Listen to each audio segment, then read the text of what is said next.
Many a times we feel grieved or we feel something is missing in our life, and that can be very painful. Many stages of life where we keep losing so many things. It could be death of a loved one, a break off in a relationship, losing something precious, losing money, or something that you own and love dearly. All these things are very common in the human life. But once we understand the real catch of spirituality as to why we are here, we will understand that these are all destined to happen because nothing is going to be permanent. So I do understand the pain of people when people go through this kind of a grieving or this kind of a missing phases. It's all needed for us, and it is okay. It's beautiful to even grieve the loss of something. But I must tell you, sooner or later you will realize that this is how life functions. I have seen so many people transforming their lives in this platform, shifting into awareness because we have been together in this journey. I've been closely monitoring so many people and the feedbacks that they have, the lives that they're living, their mindset that they had before and now. It's all so encouraging for them. And slowly here we are realizing that the real catch of life is to move away from everything that is temporary. Even if you don't move, life will make us move. So here we practice to prepare for all these things. We are prepared in a certain way. So that gives us less kind of frictions, less kind of pain, and it prepares us for a very beautiful journey ahead. You don't know what kind of a beautiful journey lies ahead when you have freedom from all these kind of pains and miseries and griefs and things like that.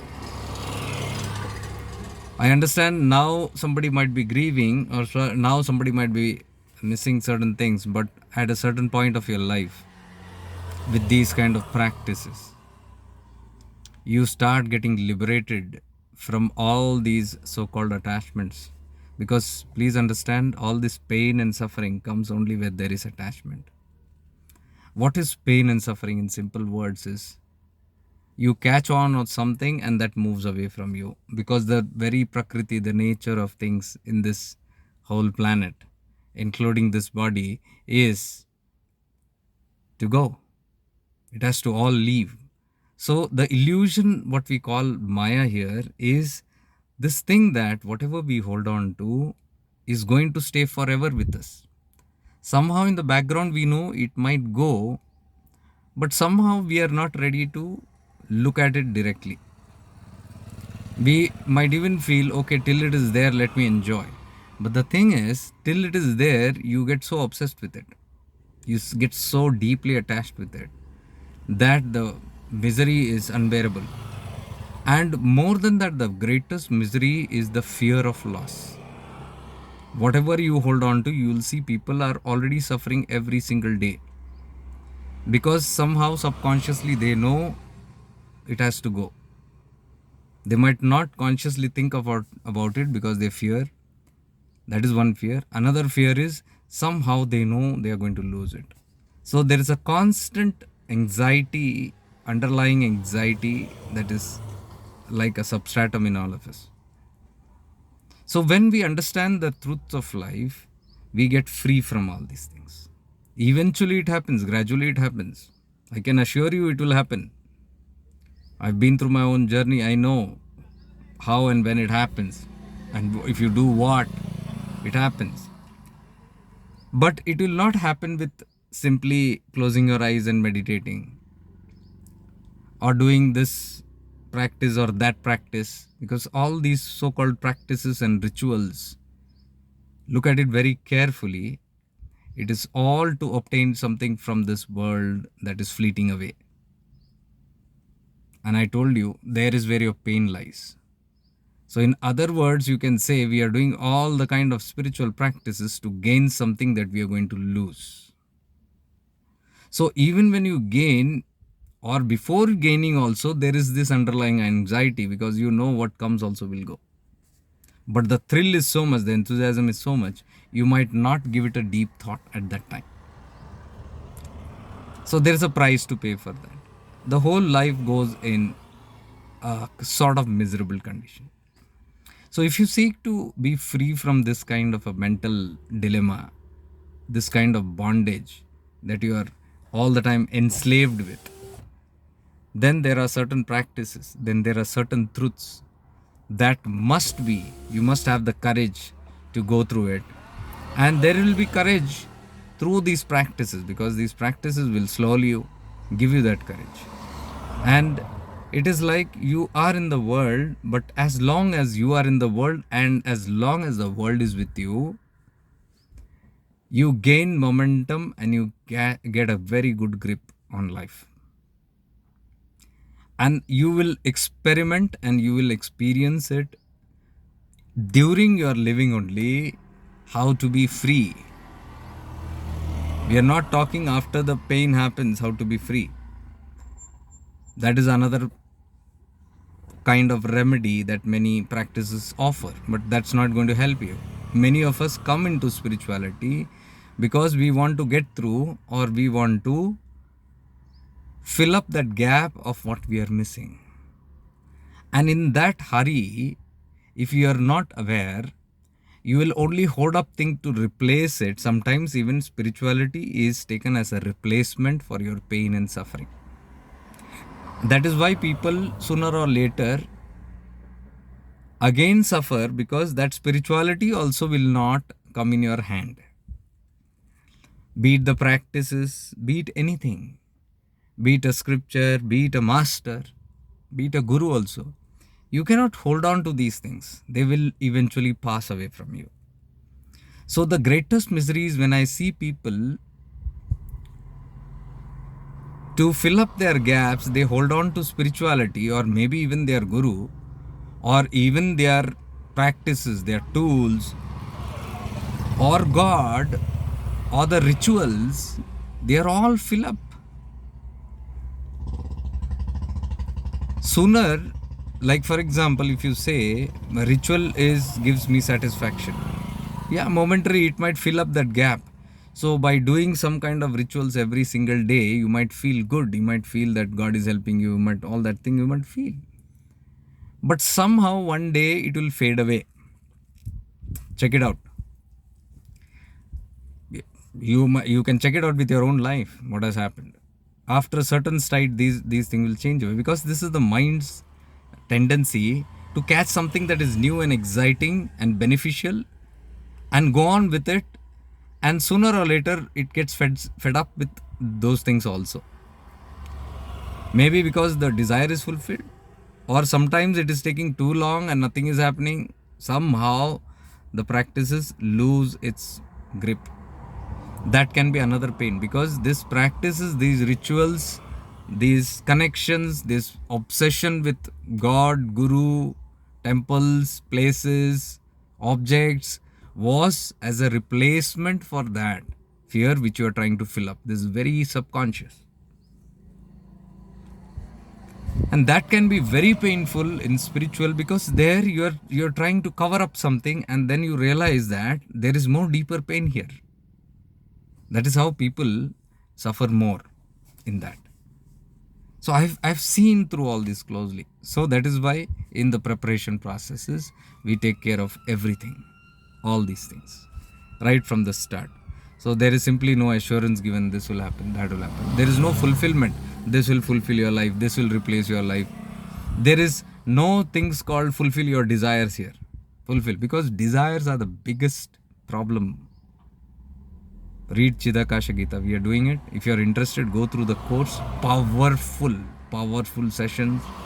In depth, we have gone in every single verse, and the main message is of Nityananda to become desireless, to attain the state of desirelessness, because from there only everything comes.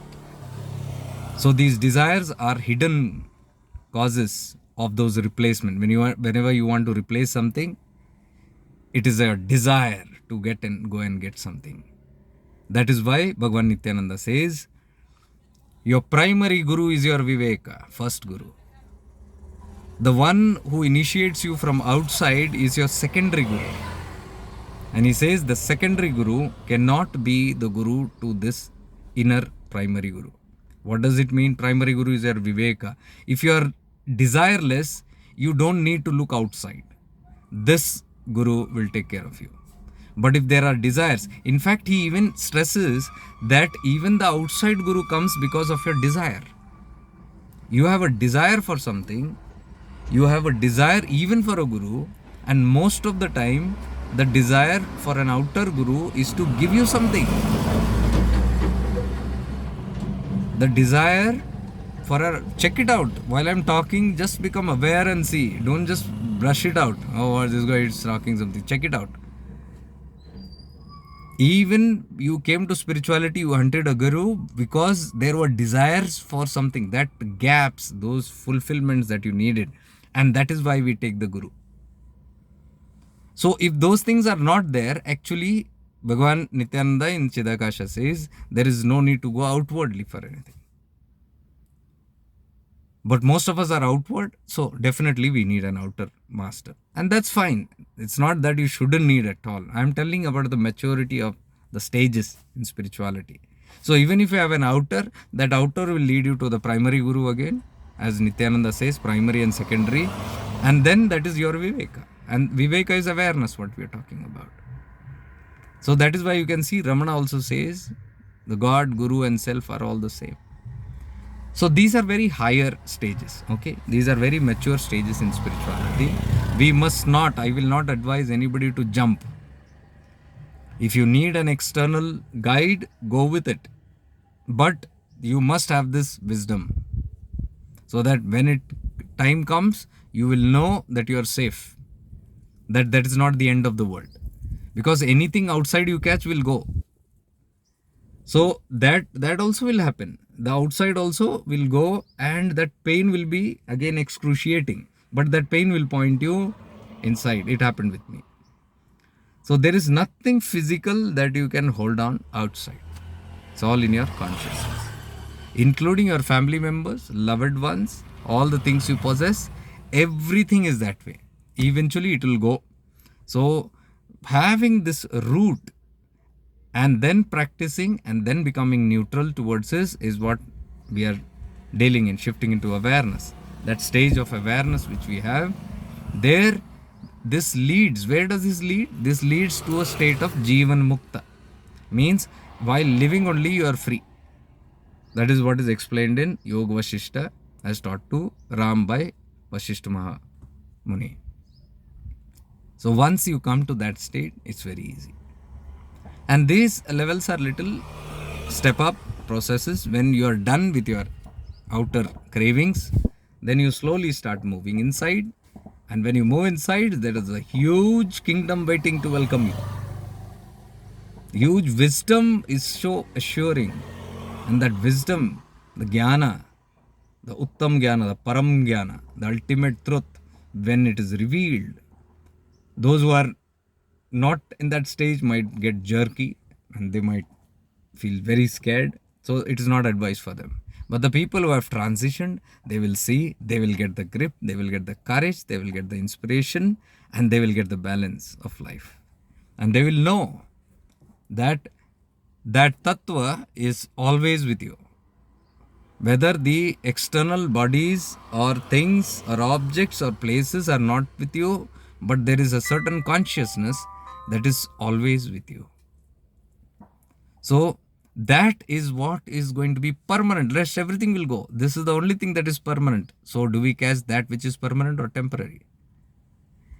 Our pain is, suffering is, our anxiety, our fears, all our underlying fears, everything comes from catching temporary things and justifying and assuring the mind that this is going to, that's only for the moment we think, we don't think for the long run. So this is how we deal here, and that's how I'm seeing so many people progress, so many people achieve that independency in life and holding on to the self. They are moving more and more closer to realize the self and this is a promising programs. These are promising programs which will come up and continue. In March, I'll have deep programs on uprooting these inner fears and inner tendencies, inner attachments in a very beautiful way, so that you don't have to suffer, you don't have to give up anything. You will still be in the world, but you will not be touched by the world. So if you sincerely follow these practices step by step, it is not satsang, it is not just discourse. There are practices to do, and those practices are not difficult. It is done as we move around in this world. There is no special time given for this. So, and because this is a state where all your rituals, all your prayers, all your outside cravings, all do this, do that, and hundreds of things, morning something, afternoon something, evening something, when all these things goes, then you are left with nothing but this space to simply do this practice anytime you will. So you make yourself empty by then. It's a very relieving feeling. Ask the people who are doing it. So if you feel you are in that transitioning process where you are ready to understand these things, you are most welcome to the platforms. Next month, March, we will be having a little more detailed. So all this time I have been doing too much of intense work and too much of depth work, all on self and Chidakash and all that. So that's a very high level, very deep level. So now again March I will come down again to the lower levels, and where we work with our, ourselves, our inner work that we can do. And slowly then we transition to the next level. There are 3 levels of transitioning. Those all I'll come up with some other video and will explain the process. But there is a definite pathway, there is a definite route, and it is all promising. You will see the results as you keep moving till there. So stay blessed. Much divine love and light to all of you. You are all always in my prayers. Never feel you are alone. There are some tattvas that are always watching you and protecting you. Stay blessed.